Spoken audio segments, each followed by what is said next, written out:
Hey everyone! In the chat, we've already been talking about world building and books that have been queried and things like that. So, welcome in, Lacey and Kay. I'm so happy to see you both joining. Today, I'm going to work on Go Fly again. I have not quite finished my my chapter that I had been working on Friday because I had a few other things that came in that I needed to take care of. But I hope to be able to finish chapter 6 today. That would be awesome. And for the rest, I'll see how it goes. I have no idea. So earlier on, I just got a small scare because my internet connection was poofed, but it's back again. So let's hope it stays that way. That would be awesome. And hey, Eva, Tiana, welcome in. Good morning. And for all of you, good time zones here in the Netherlands. It's 1:30 p.m. So I'm smack dab in the middle of the 26th, and it is the 26th day of the Golden Quill Month. Now, for those of you who don't know about the Golden Quill Month, it is an event that Dida and I set up about 1.5 years ago now. And we set it up because we wanted to celebrate more than just the word count. And like it's done in many events, we celebrate all progression that you make. So, for example, also world building milestones that you want to celebrate, or character development, or research, or map making. Just name it. It's all part of your writing process, even if it's not directly entering words in your manuscript. So that's why we started the Golden Quill Month. Now, for those of you who don't know me yet, my name is Ilse. I am a magic-wielding dragon companion and creator of worlds. And one of the worlds I created is Tergaenae, and that is the world I am currently writing my story Go Fly in. And the Tergaenae Chronicles. And in the future, I will also have the Ways of the Courtesan and the Confectioner's Journey. So that's a lot already planned. And a potential, well, at least a standalone, I'll see how that goes, about fruit growers and a food heist. We'll see how that works out. And that's all part of the great big world of Tergaenae. So yeah, guys, let's dive into it. Lacey, you say keeping fingers crossed for solid internet. Yes, I mean hopefully it stays well. We talked a bit about several things. Let me grab the chat for that. All right, Lacey, you said you didn't find an agent for that book that you queried. It was about 4 years ago, and the thing is, if you'd made that story into a romantasy, it might have gotten more interest, but that's not what you want to write.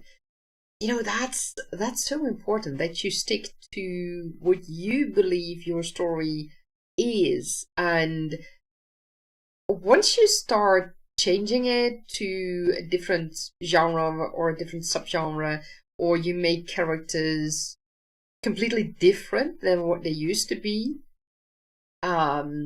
it's not really your story anymore. Then it becomes someone else's story. Of course, sometimes I can imagine it's good. Some changes can be good because it will help make your story better. I mean, if you, for example, dive deeper into your character, that could actually help your story. But if you were, I don't know, I've heard about people who were asked to make their strong female character into a damsel in distress. Well, that would give a completely different story and a completely different character, and that would not be their story anymore. So I feel it's important to stick to what you believe is important for your story and is the heart of your story, because that is what will speak to your readers. So maybe you have a chance at some point in the future again, or perhaps self-publish it if that is something you would be interested in as well. Ava, thank you for coming in, and where did I see Kay coming in? Hello, Kay. Welcome in as well. So today, like I said, I'm going to work on GoFly in Tergaenae, and I will not only be be writing in this chapter that I want to finish, but I will also be looking into a certain group that exists in Tergaenae, specifically in Dragon City. I need to discover more about them because 2 of the characters in GoFly call them the traitors.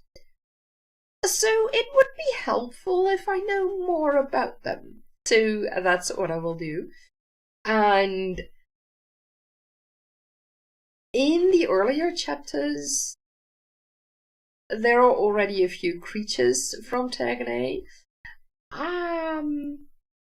I don't know if the ones the main character met will be in the later chapters. It's also possible that another creature character shows up. Probably. It's probably another. But from the same species. And that species is called the flutter nymph. And that is something I am working on for a video. I should say I'm working on a video about the flutter nymph. And that's going to be released, if everything goes well, in February. Probably the second half of February. And then you will get to know all about the flutter nymph. So that's one of the creatures I designed for... or discovered and designed for Tergaenae. Gilby, welcome in. So happy to see you join us here. And Gilby is one of our Discord members from the Fantasy Tavern Discord. And if you guys are interested, you are very welcome to join us. Although we are a fantasy tavern, we welcome authors, both published and unpublished, from all genres. And we help each other with feedback, with support in any other way you would like. We can also be sparring partners and things like that. So, yeah, it's awesome. So feel free to join us if you are looking into that.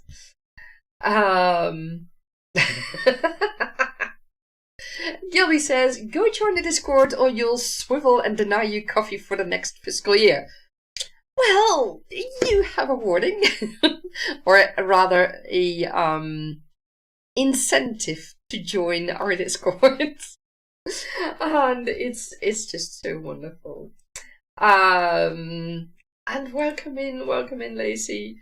It's so great to see you all join. So yeah, I mean, world building is awesome, and Lacey and I talked a little bit about world building earlier on in the chat. What I do with world building is both build my world, discover more and more of Tergaenae, and work that out, and not only just in words, but also, for example, in my map making, and for the creature, the flutter nymph. That's the only thing I've asked an artist friend of mine to make art of, because she's already been in my life for several years, and she's an important part of Tergaenae, and this specific character is also an important part of the Tergaenae Chronicles. So I thought it was time to make art, to have some artwork made of her, and I am really bad at drawing, creatures. So that's why I decided not to not to make it myself, but ask an artist friend of mine to make it, because I know his art is perfect and spot on, and I'm very happy with what he made. So I will show you guys in that video that I just mentioned. And for the rest, it's I world build by it, but I also write, and that goes hand in hand for me, because I mean, world building is great, but if you stay in that world building, that story will never come out. And I feel it is important that it comes out. Lacey, you say you're taking a look, you need more fantasy peeps in your life. Well, thank you for coming in. And we have loads of fantasy people, so yeah. And can you say, oh goodness, you missed the beginning, dang, YouTube had me paused. Well, luckily you are back in here. Great to see you. So yeah, world building and writing go hand in hand. I've mentioned it before, not today, but in other videos and live streams. I have had situations where I was writing and I didn't know certain things.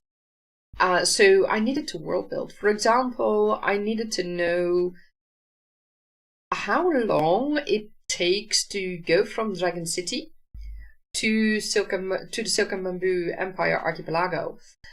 And not only from Dragon City itself, because from there the dragons can fly to the Silk and Bamboo Empire Archipelago, but I also needed to know how long it takes by sailboat, ship, whatever, by ship that sails, no motors. And those ships leave from Devil's Port. And no, that's not the devil you think it might be, because that concept doesn't exist in Tergaenae. There's a whole meaning about, there's a whole background behind the name Devil's Port. I will talk about that in some future video. But I needed to find out how long it can take to sail from Devil's Port to the Silk and Bamboo Empire, because there are some people who don't want to fly, so they have to go by boat. And for the storyline, it's important to know how long it takes. Does it take a few hours, or does it take a whole day, or does it take 2 days? I mean, that can actually make a difference. And at that time, when I arrived at that point in the story, I didn't know. And that's when I decided to do some research, and research, in my opinion, is also part of world building, because it helps you to define things in your world.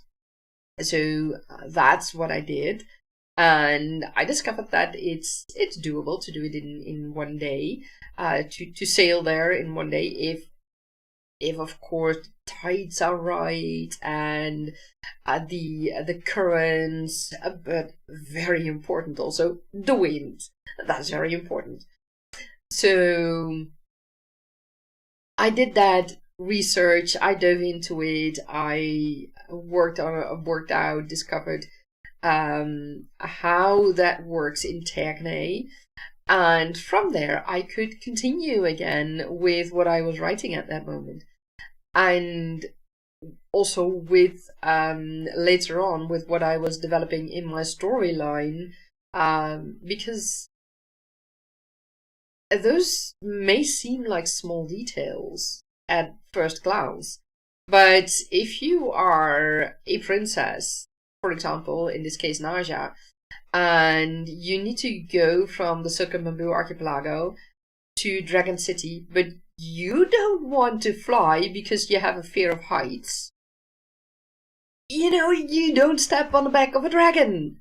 So how do you go to Dragon City? There's only one way, by ship. By ship to Devil's Port, and from there with horses to Dragon City. So I dove into that, and now I know. Now I know how that takes place, and how roughly how long it is, and if it was what I had in mind, if that was possible. So yeah, that's why I feel it's important that world building and writing go hand in hand. You might have an idea for your world, but you need to know if that's needed for your story. And on the other hand, you might have an idea for your story, but you need to know if it is possible even in your world to do it like that or to travel in that time. So yeah, that's why I think it's important to do both and not stay in that stage of world building, but on the other hand also not think, okay, I've done my world building, that's it, and now I can write, and I don't need to do any more world building.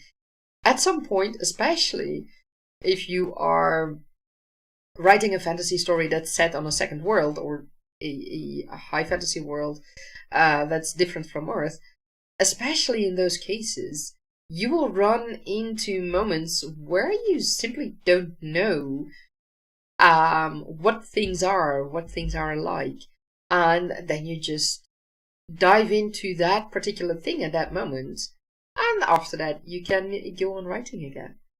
So let's go on writing, or world building, or revising, editing, whatever you want to do during this creative session, because that's what my creative sessions are always about. You can do anything you want. W asks, does it count as fantasy if it's not set in a secondary world? Yes, it counts as fantasy. I mean, you have urban fantasy that's set in Earth, and it can be present day, it can be in the past, it can be in the future, and it has its own rules and maybe a hidden part of magic, like you see. Okay, so that's not urban fantasy, but like you saw in Harry Potter. But a secondary world is really completely different from Earth. That's the planet or the universe you create yourself. And that's also fantasy, but that's really high fantasy. High fantasy is when you create everything yourself outside of Earth. And if you write a fantasy story and that takes place on Earth, then it can be more low fantasy. It can also be somewhere in between, depending on how much magic, etc. you use. But there is, for example, the series.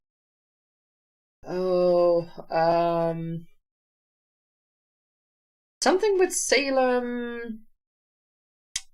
I don't remember the exact title, but that takes place on Earth, and witches are trained to fight wars and things like that.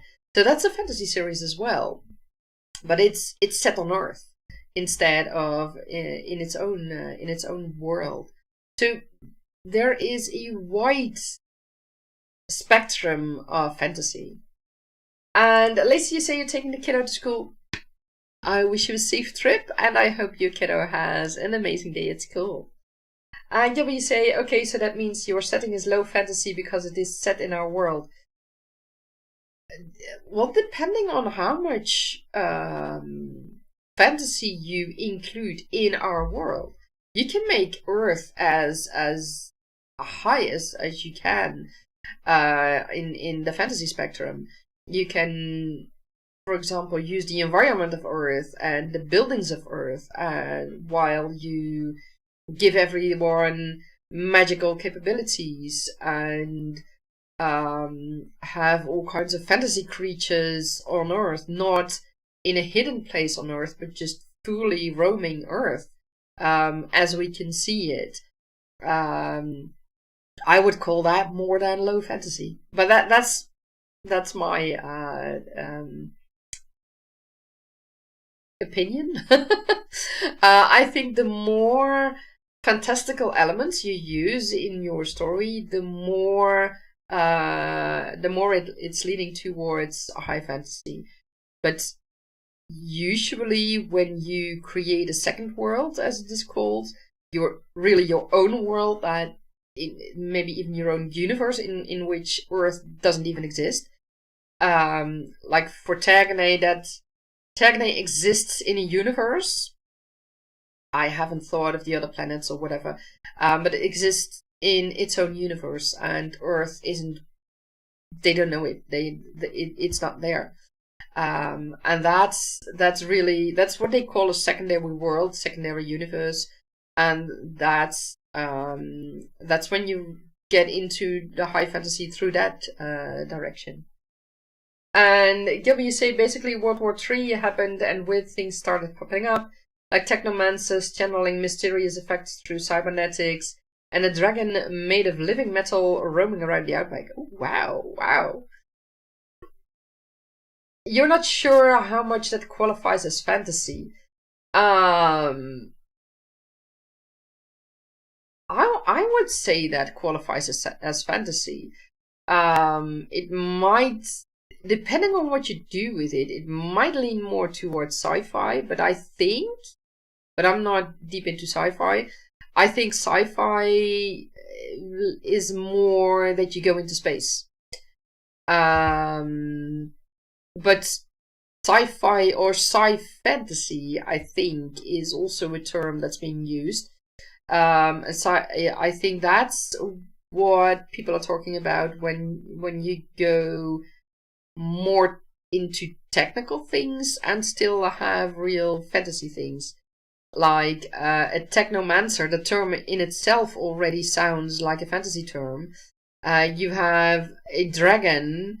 Yes, it's made of living metal, but living metal in itself, that principle is fantasy in my opinion, is fantasy by itself, because even in sci-fi, you don't really have living metal. I think I might be wrong about that, but I think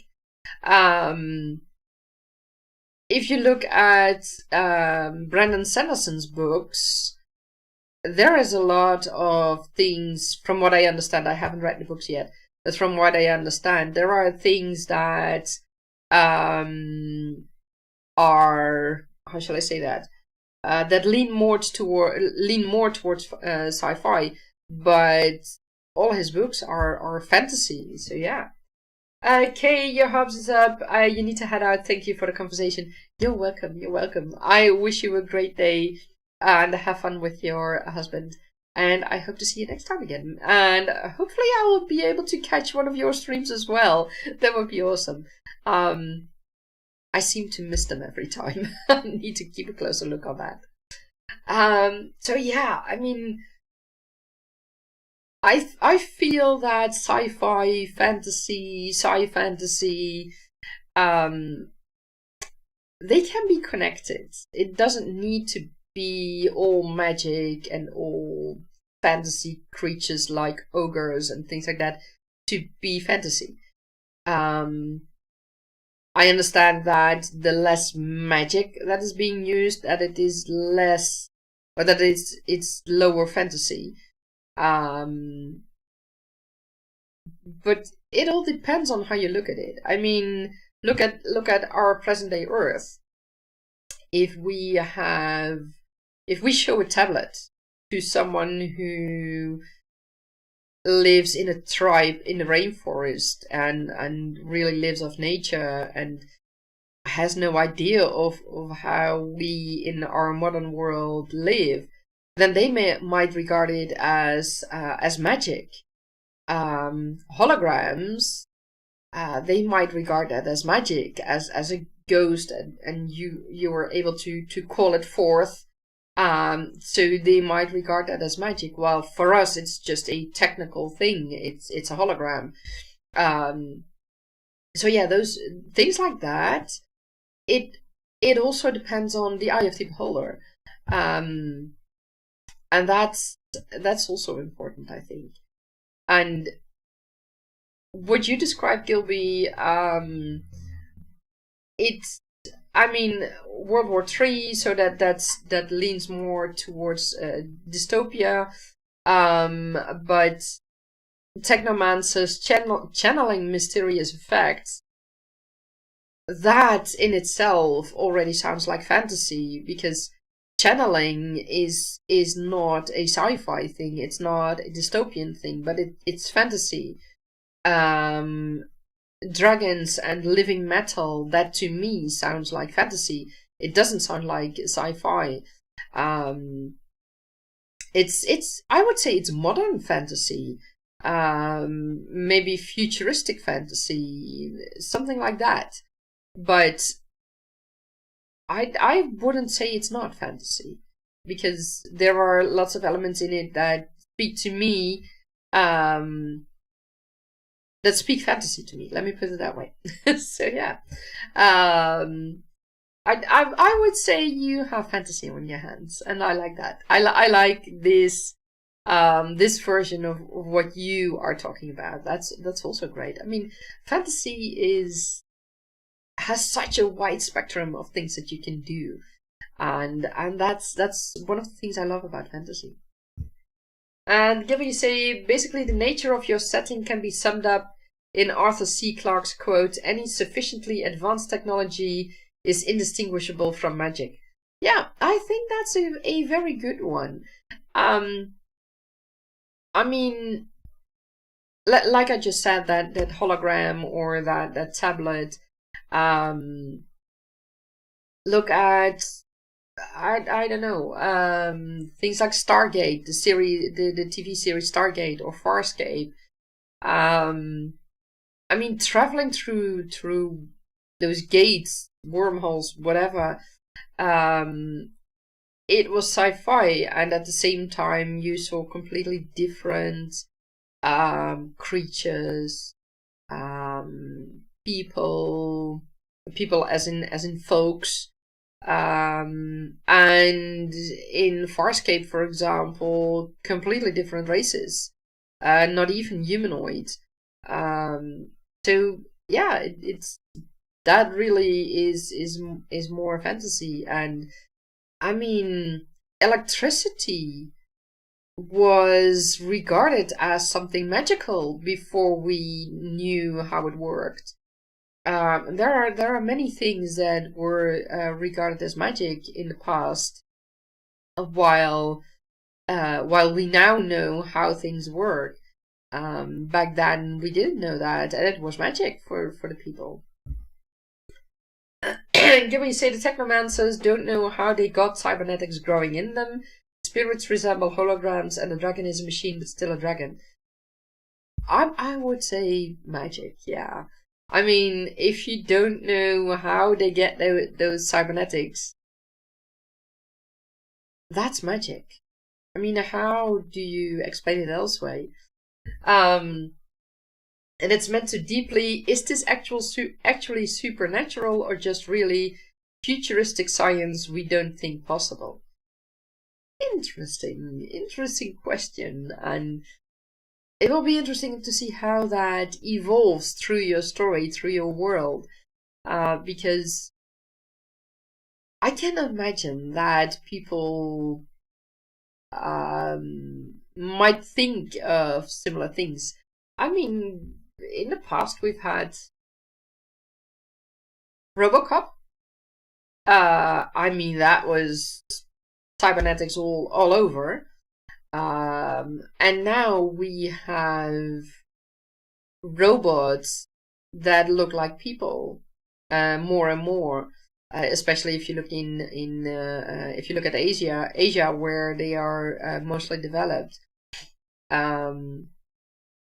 They are looking more and more into making those robots look more human. So when do you reach that point that they are hardly distinguishable from humans anymore?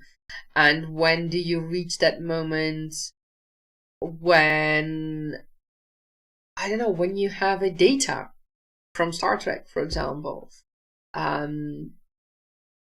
I can imagine that at some point we could reach those things, those moments. I mean, While right now, and especially several decades ago, that would seem like magic because that wouldn't be possible. Well, a robot learning art is basically what AI is now doing. Generative AI, I should say. The large language models, but also the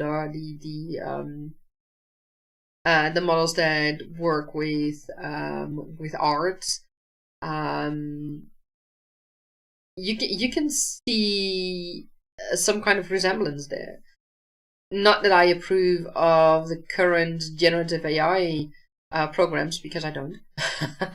I wholeheartedly don't agree with them because of the way they are built on stolen material. I mean, I always expected at some point we could have a similar thing, a similar creature like Data, but not built on stolen material. That's something I never envisioned. Yeah, but you say generative AI models are blasphemous and need to swivel away. Exactly. Well, as they are currently made, indeed. I mean, if they were made from scratch, with art, books, music, anything, for which they got the permission from the artists and for which they paid the artists, then I would say, okay, you see, I can understand that. I still wouldn't use it because it would set aside the human artist, and also from the way I see it, human artists bring that extra insight and additional ideas that you might that might work way better for what you're trying to achieve than what an AI could do. And also, AI is based on what you put in it. So it really creating something new, that's sheer impossible, I think. I mean, yeah, people write books and then they say, I want to write a book in the style of name any author. That's not new. That's not your voice. That's not your experience that's being worked into that book. So, I mean, nah, it doesn't work for me. I mean, besides the fact that all those models are based on stolen material, for which artists, any artist, aren't paid. So there's just no way that I could approve of that. So yeah, I fully agree. The way that the generative AI models currently are, I totally agree with what you said, Kelby. And I mean, I hope that at some point that bubble will burst and that people will really see what they're doing. Not only depriving people of their livelihood, because that is what's happening, but also the impact on the environment. And also the impacts on themselves and on others. You already see that generative AI also makes people in a way dumber, because they believe anything that ChatGPT and similar programs tell them, even if it's blatant lies, even if it's blatant so wrong, and they just believe it. I mean, I don't understand that. Yes, it can be a handy research tool. And And still, I feel that you have to check the results. I mean, I know of a lawyer in the United States, I think, who was fired, or who was disbarred, I should say, by the court because he had used ChatGPT, and not just because he had used ChatGPT, but he had used ChatGPT in the lawsuit and came with preposterous things that didn't even exist, and of which the court, the judges were like, "What are you talking about? This doesn't even exist. This is nothing." And so he was disbarred. But also think about advices that a certain someone gave during the height of the COVID pandemic, when people were advised to drink bleach to get rid of the virus. I mean, how? And that sort of information is still available through AI. And also about vaccination and all other kinds of things, all other kinds of medical treatments, and semi-medical or just not medical, but people think it's medical. I mean, yeah, and that's still coming up in results, and I don't have any words for that. And W say, oh yeah, AI is definitely making society dumber. Yeah. We're at the point where university degrees are fast becoming worthless because whole classes keep using AI for their essays. Exactly, and that's really something to worry about, because I mean, if it's just journalism, journalism needs to be done correctly, and you need to research your facts, and you need to make sure that you have the correct story. But it's I mean, it can greatly affect people. But there's a difference between articles affecting people, or someone who is studied on a university to become a doctor, or any kind of doctor or nurse, or university. You don't go to university for a nurse, I think, but that doesn't matter. The principle matters. The fact that the younger generations are now going to universities and depend on AI so much, that scares me a little bit, because they will start to work at hospitals and as general practitioners and all other kinds of professions, or medical professions. There comes a point when these now students using so much AI think that they have the answer, or think that they have the correct medical treatment, and they might just unalive someone. Just because they use the treatment that AI suggests to use. That's just mind-blowing to me. Gabby say the professors have been saying there's no point teaching you because you just get AI to do all your work for you. Yeah, that's just so bad. Wait, did you say bleach?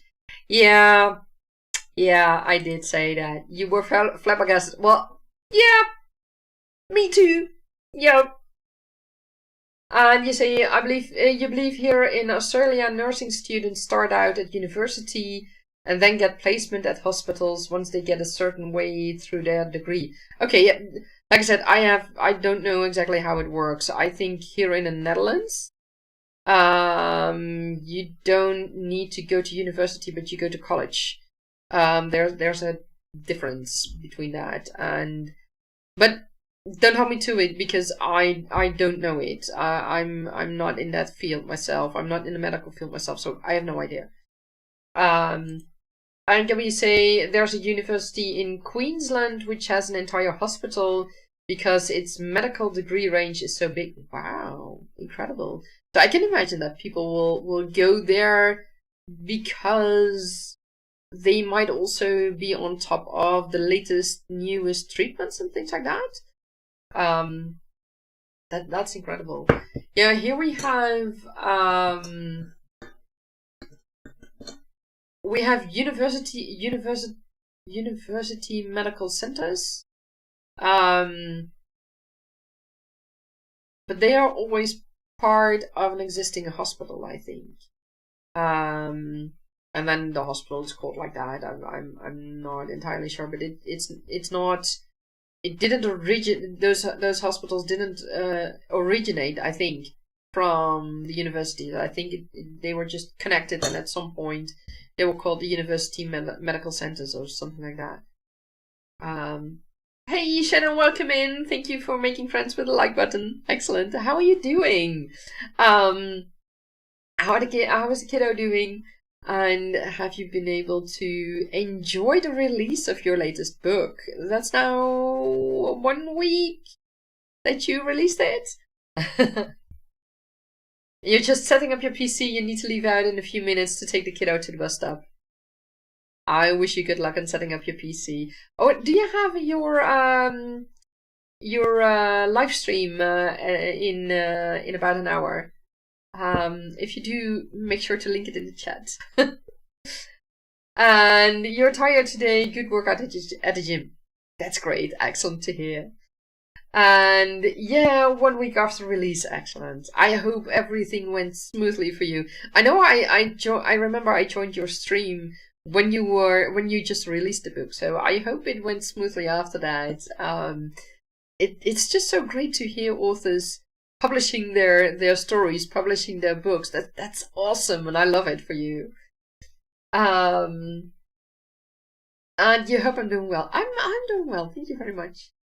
And you're having a long live stream today. Okay, guys, if you're into long live streams, and long live streams is, I think, about 12 hours. Shannon, is that correct?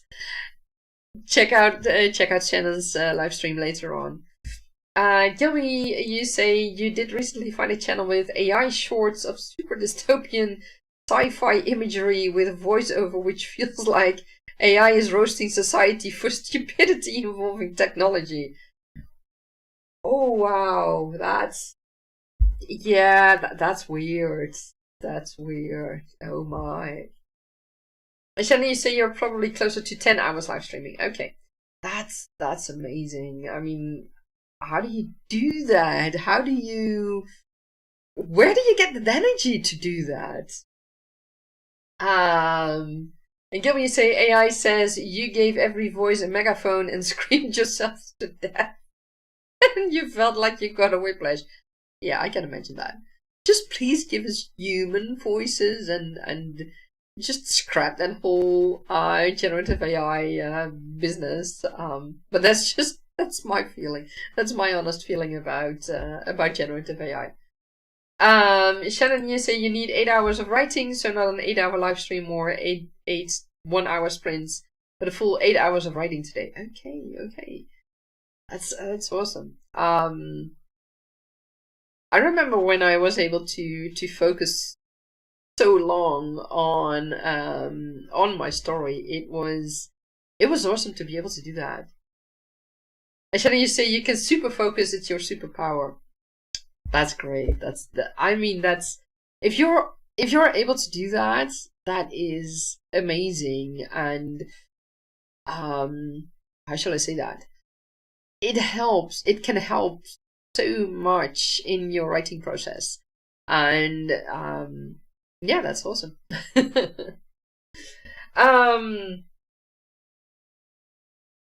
Yeah. Oh, that's it. So let's dive into our 1 hour creative stream, creative session, and let's see how we end up with our creativity in 1 hour.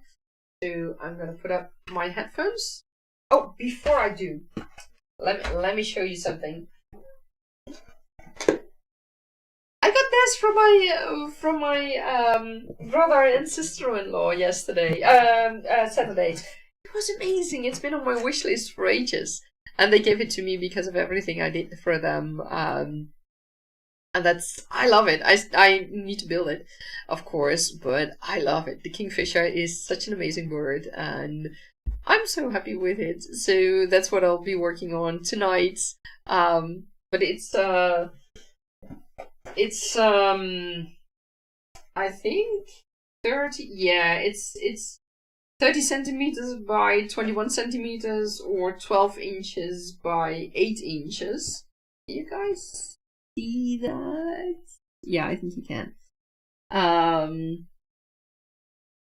Oh, I think you can't. Okay. Oh, that's weird. Okay. Oh, I did not expect that. Okay, so this...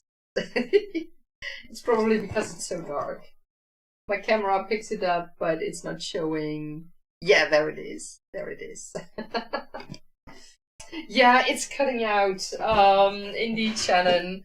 Let me see, because I have a filter on it.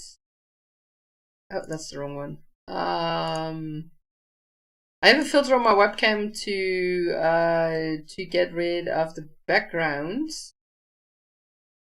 And of course, right now I can't seem to find a way to get rid of that.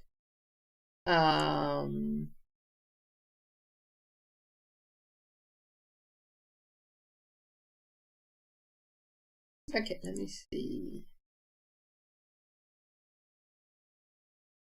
Yeah, no, I can't find a way right now to get rid of that. My apologies. And it's so nice. Yeah, it's the kingfisher. Let me. I will put on the. Oh, that's the wrong. Hold it. That was that one. No, not writing sessions. We weren't there yet. Let me see if I can find. I think I can. An image of that. Here we go.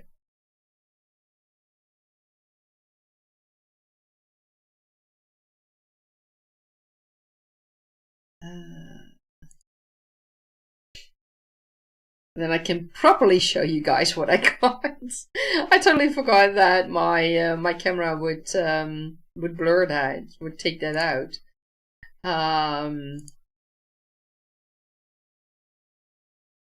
So let me put it on for you guys.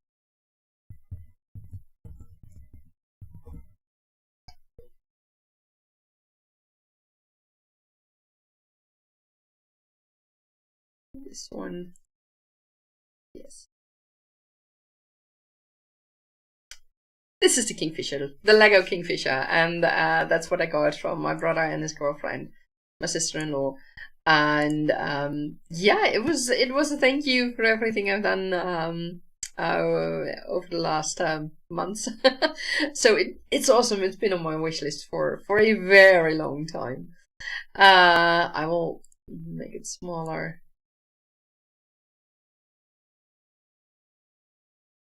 And then you guys should, if I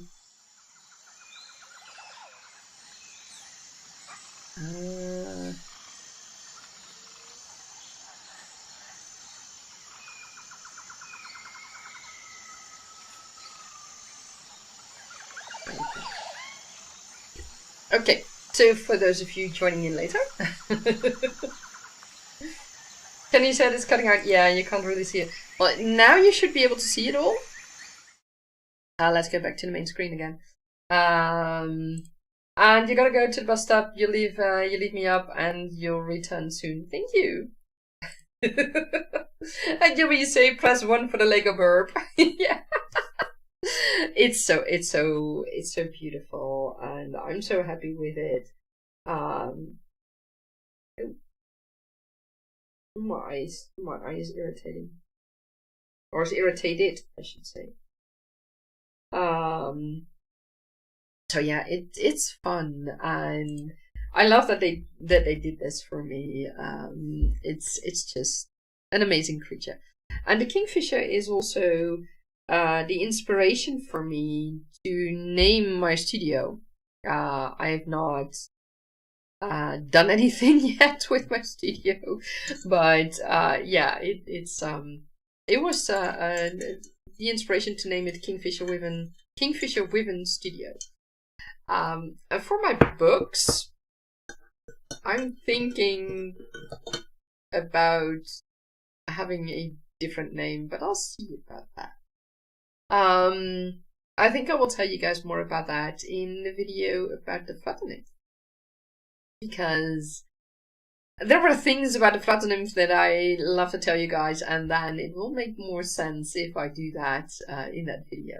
If I tell you guys about my idea for something with books. But I'll tell you about that in the video later on in February. So let's dive into our sprints. And for 60 minutes, let's see, because it's not loaded. Why isn't it loaded?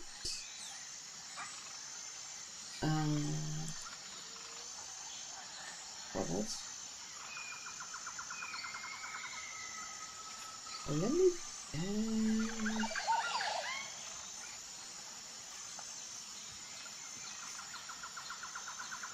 okay, why? Let's try this. Start. Yes, there we go. Okay, for some reason it didn't show, but now it does. So let's get into our 60-minute, 1-hour creative sprint, and I will see you guys in 60 minutes. I'm gonna put on my headphones. Let me know if you don't hear the birds singing, because for some reason, Friday I needed to adjust a few things because you guys couldn't hear the birds. So that was a bit weird. And I totally forgot that we're also, that we should also be live on Twitch. My apologies to everyone there. There we go. You guys should see it now. Or not. Yes, there we go. My apologies to everyone on Twitch. Apparently, something went wrong when I clicked the streaming button for Twitch. So, we're in there now. So yeah, I wish you all a lot of fun with this creative session. And I will see you all in 60 minutes. Let's start. So if I do reset, yes, there we go. Let's start. Have fun.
that that is the end of our creativity sprint. How did it go for you guys?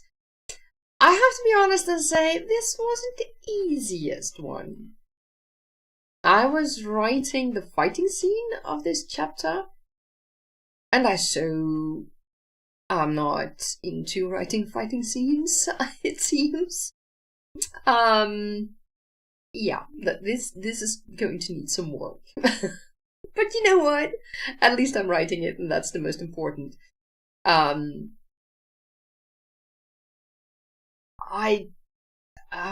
be glad if a few people read this through, people who have knowledge of these kinds of fighting scenes, shall we say. And maybe also someone who has a bit of medical knowledge to see how certain actions, or to see what certain actions have for effect. Because right now I've let them do a few things of which I think they have a certain effect, but I have no idea if they actually do have that effect. So we'll see. I mean, I can imagine it, but I'll see if I can find someone who can shed some knowledge on that, and tell me if I'm really way off or if it's reasonably correct. So yeah, it's how shall I say that? It's not the easiest thing to write. Shannon has left for her stream. I will guide you guys later on to her. And Gilby, you say, wait, where did that entire hour go? The sneaky goblin. Yes, the entire hour is over. And I mean, it's fun when we can do these creativity sessions, and write or do other things. In this case, I was writing. I had expected to also do some research in that group that I mentioned, those traders. I'll have to find out more about that later on. Because this particular scene, this ending of this chapter, didn't go as smoothly as I had hoped. But that's okay. That's okay. And that's all part of the writing process, and I love it. I'm there for it. And, well, I mean, I'm obviously there for it. But it's, how shall I say that? It's also just a fun thing to do. And that's what's important to me. Hey, Andy, welcome in. How are you doing? Let us know what you were writing on, what you were working on, I mean.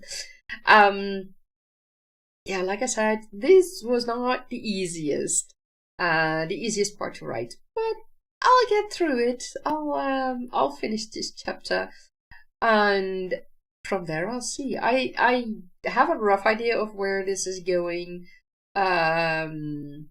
or where it should end. I know exactly where it should end, but I need to figure out how I'm going from where I am now with this chapter to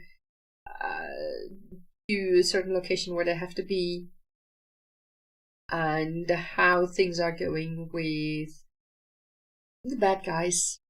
Let's put it that way. So yeah, there are a few things to work out, but that's fine. Like I said, this is not the easiest one to write, and I think, I mean, this whole story is written from the point of view of a young man. Najat is, well, two young men, I should say. One teenager, one young man. Najat is about 18 in this story, and his stepbrother, Shamis, is 11 in this story. I mean, I don't know how men think, so this is just all what I think of. So I'll be happy if a few men will also read this before I publish this to say if things are really just, it doesn't work like that, or yeah, you might want to change this, or things like that. So just to get a man's perspective, because I think that can be very handy. And once I've written the entire story and I've gone through revisions and things like that, then I will publish it. And that will be sometime this year. It's definitely a story I want to publish this year, because it's a fun little story that takes place about 10 years before the main Tergaenae Chronicles series. And you already see things of Tergaenae in this short story, in this novelette. And you will also see some of my writing style, or you will also see my writing style, things and how I write and things like that, and see if you like it. So yeah. Gilby, you say, as a man, you can say you're really not sure how other men think. I think you're one of the first, or the first, that I'm going to ask to read this story of mine to see if I'm really way off, or if I'm getting close. I mean, it's fun, and like I said, I'm a woman writing a man, writing the point of views of man. So yeah, we'll see. We'll see. So yeah, like I said, I am going to publish this story. I mean, it's not a full novel, or not even a novella. It's a novelette. But I still am thinking about having someone look at it, go through it, after after a few people have already read it. Just to see a bit of developmental editing, maybe. Definitely, what's that called? Copy line editing, where you also check grammar and spelling and such. I mean, I write in UK English, but I'm not native English. So my my writing program gets a lot. But it might not get everything that's going on. So yeah, I need someone to check that before I publish it. Or let me just say, I'd prefer it if someone could check it before I publish it. Gilby say, you mean you can have a look, just don't be surprised if you're unsure what feedback to give. No problem, really. I mean, I'm already happy with any feedback people can give me, because it's when you, how shall I say that? When you write, you're really in your own mind, and sometimes you think you've written things and you've made things clear, but they might actually be not clear at all, or they might actually not even been written while you think you have it incorporated in your story. And if it's not there, then you have a big problem. I mean, your mind can play tricks like that. So yeah, that's definitely something to keep an eye out for. And I think because this is such a, in a way it's an isolated event, and in a way it's not. This particular event, this short story novelette, it takes place about 10 years, maybe 12, but I think 10 years before the main series. It is about an event that's being referred to in the main series, but it's not like it's days or weeks or months. It's just that day and that's it. And it's just that event and that's it. I mean, there are hints at other things that happened in the past, things that might come to fruition in the future, even in the faraway future, as in the main Tergaenae Chronicle series. There are things that's even explicitly said by one of the characters showing up, that certain information, that the job will not get certain information right now, but that it will become available or become clear. I don't know. I don't remember how exactly I put it. That it will become clear at some point in the future. I think I said something like, you may not find it out soon, it may take a few years until you find out, something like that. So that's really hinting at the future, and it's clear that it won't be solved. It won't become clear in this novelette. And there are things that will definitely become clear in this novelette because, well, they need to be clear in this novelette. But yeah, having a second group of eyes, like you, Gilby, and maybe a few others, like Dida and Maki, who has read the first chapter, who have read the first chapter of the main series, for example, and a few others. That can give me insight if I'm on the right track and if things are going as smoothly as I think they are, or maybe I'm taking too much time. Like that bridging chapter where I had to bridge the time, where I had to make sure that there was enough time passed between the chapter before that and the chapter after that. Well, in the end it became two chapters, the bridge, but I needed to make sure of that there was enough time passed, and that's also important. But it shouldn't drag this. It shouldn't slow the story down to a drag. I don't know if I succeeded in that. For example,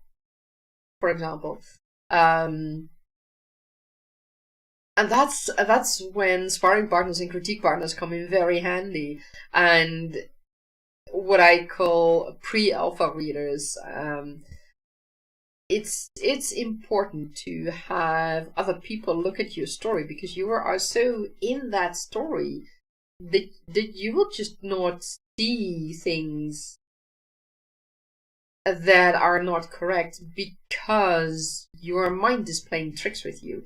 It's not that you are stubborn, it's just that your mind is playing tricks with you and making you think that things are in there, or that you removed things, or whatever. That for example, a change that you came up with, that you have already included the change, while in fact you haven't.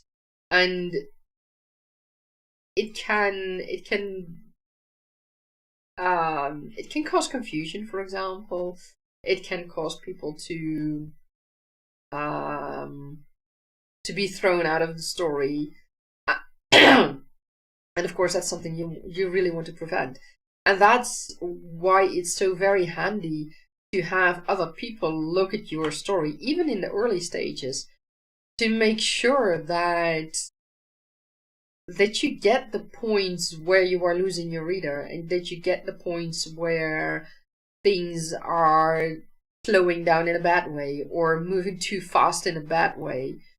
And that's important. At least that's how I feel about it. I know there are some people who think differently about that. I mean, to each their own. But for me, it is a reason to ask people to look at what I've written, and also, like, when I send my first chapter to a few people, one of my friends told me she's not into fantasy, so she comes from a really different background as far as reading goes. And she asked me sharp questions, and I was like, oh, right, I need to make that more clear. And for example, she mixed up two characters. And later on, when she read it again, when I pointed out when I pointed out that one character was this and and the other character was that, and I asked her, "Are you sure that you mean this character and not that character?" Then she read it again and she said, "Yeah, you're right. But for me, that was a sign that I needed to change things about these two characters to make them more distinct from each other, and to make it more clear that they were absolutely not the same character." And that's why it's important for me to have people involved early on already in that process, to go through it and to catch the things that I don't catch because I have them in my mind, and these two characters, I have them in my mind, and I know what they look like, I know how they act, but it wasn't all too clear for her, and even though she was the only one who mentioned it, I realized at that moment, I read the pieces again, and I realized that indeed it could cause some confusion. So I mean, I know the guideline is that you shouldn't need to adjust things that only one person says, but it all depends on what exactly that person says. I mean, in this case, for her, it was confusing the way that I had written these two characters. And in hindsight, when I looked at what I had written, I realized it could indeed be confusing for people. So I'm going to write them a bit differently, so that they are more distinct from each other. And one of them is getting another name, for example, that's not so similar to the other one. I think that's one of the mistakes I made as well. I didn't realize that until I let her read the first chapter of the main Tergaenae Chronicles. And that's what I value so much about sparring partners and critique partners, and pre-alpha readers. They give you so much insight, and that really makes your story better. So yeah, so I hope that happens with Go Fly as well. And Gabby say you'll be right back. Okay, I'll see you in a minute. So yeah, like this fighting scene that I've written in Go Fly. I mean, I have a vision of that scene, but getting it down on paper is not necessarily the easiest to do. Simply because I'm not familiar with a lot of fighting sequences, with how fighting works, and you need to have, or let me rephrase it. I think it's handy to have someone look at that who knows how certain things work to make it better, and to how should I say that? To make sure that it's not confusing for people, for readers, but also that it's not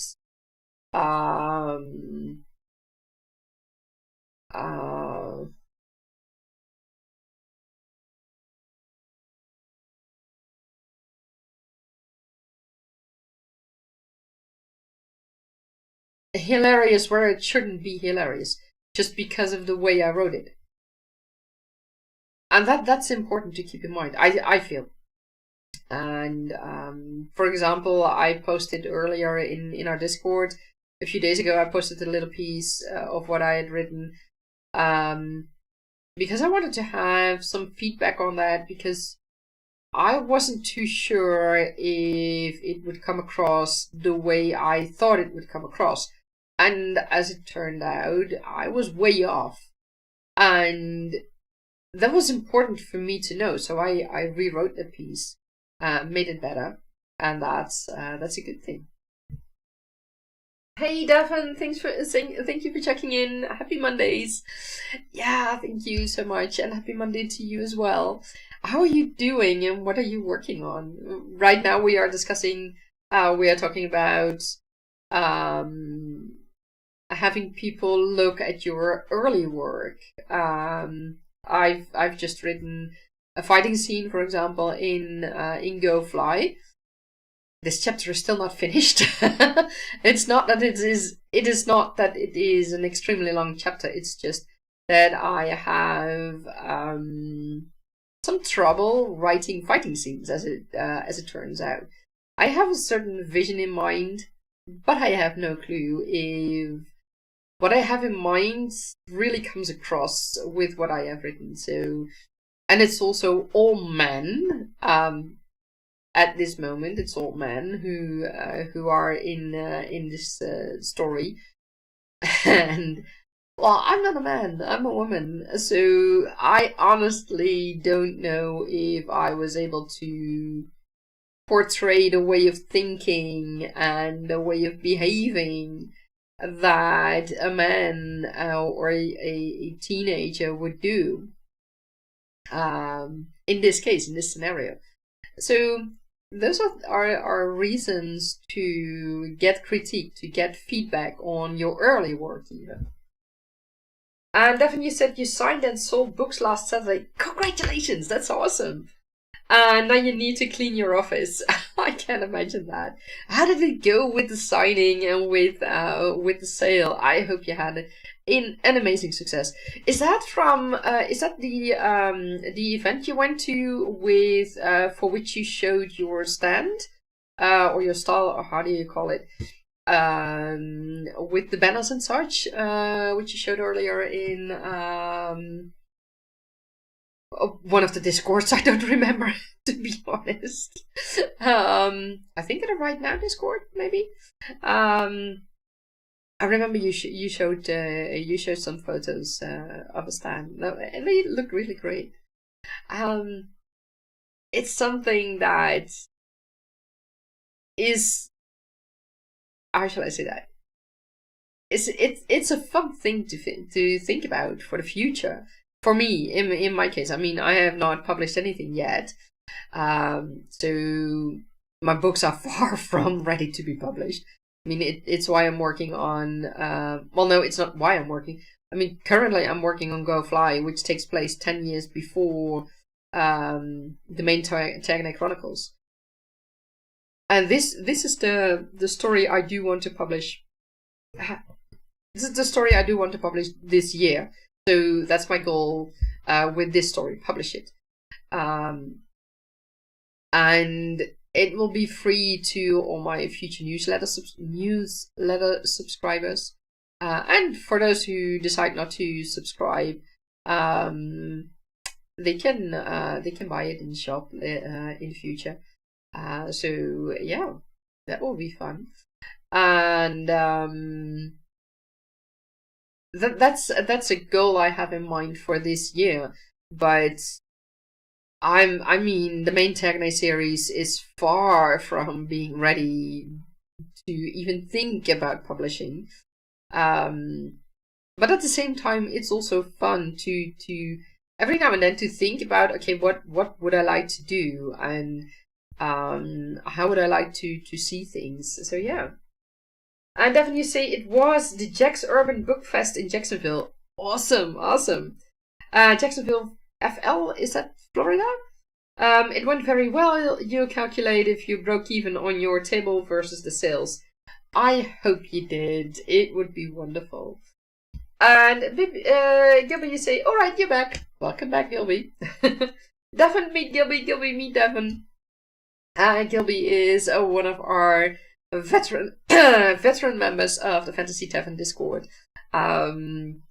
He joined us way before the Discord was even being talked about. We know each other from Camp NaNoWriMo from years ago, and we all stuck together, and it was fun. I mean, those times in camp you had the chat option, and I remember that there were days when I would come back from work and I was greeted by hundreds of messages that I could read. But we had one golden rule in the camp, and that was that you didn't need to read back on everything. We would fill you in when you came back in chat. So yeah, that was fun. And that's one of the rules we have in the Discord, Fantasy Tavern Discord as well. I don't think that we actually put that in writing, but it's an unwritten rule at least. You don't need to read up on everything. If you have a question, just ask it, and you're free to ask it, and we'll answer it, even if we've given the answer a dozen times already. It doesn't matter. We will just answer the question again. So yeah, it was really fun times back then. Devin, are you a nerd? Gilby asks. I'll leave that to Devin to answer. Yes, Devin is in our Discord, so in that aspect, yes. It's so fun to be able to talk with other authors about writing and about world building and everything that's involved in our writing project. Because yes, you may write alone, but it doesn't mean that you're lonely as an author. And I mean, you write alone. Yeah, how do you call that? I mean, today I'm at my laptop working at home, but in the past I also went to write-ins. So at that moment I wasn't writing alone. Yes, I was the one working on my story.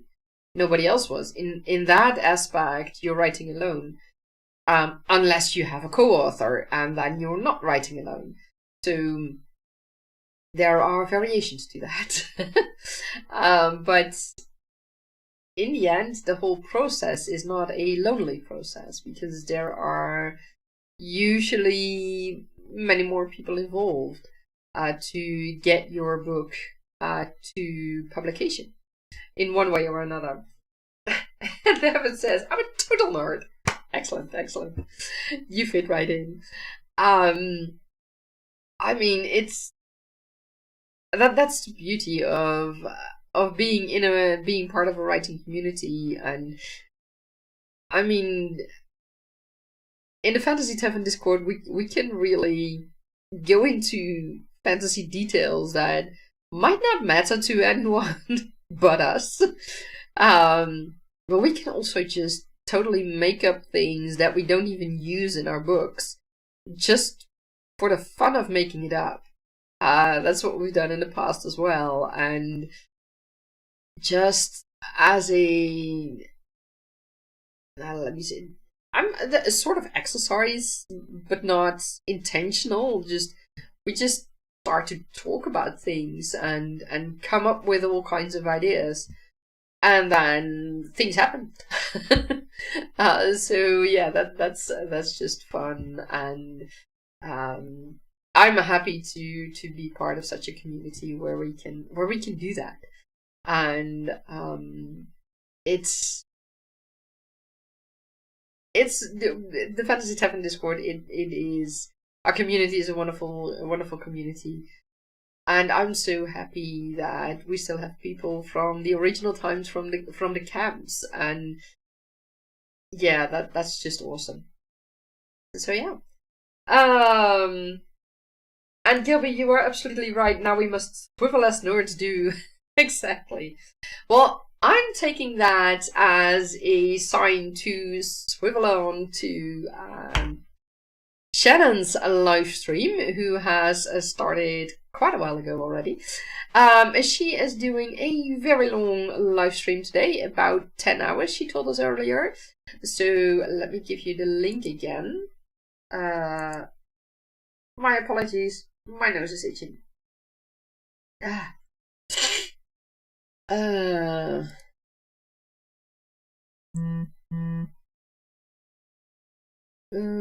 Okay, let me see this one.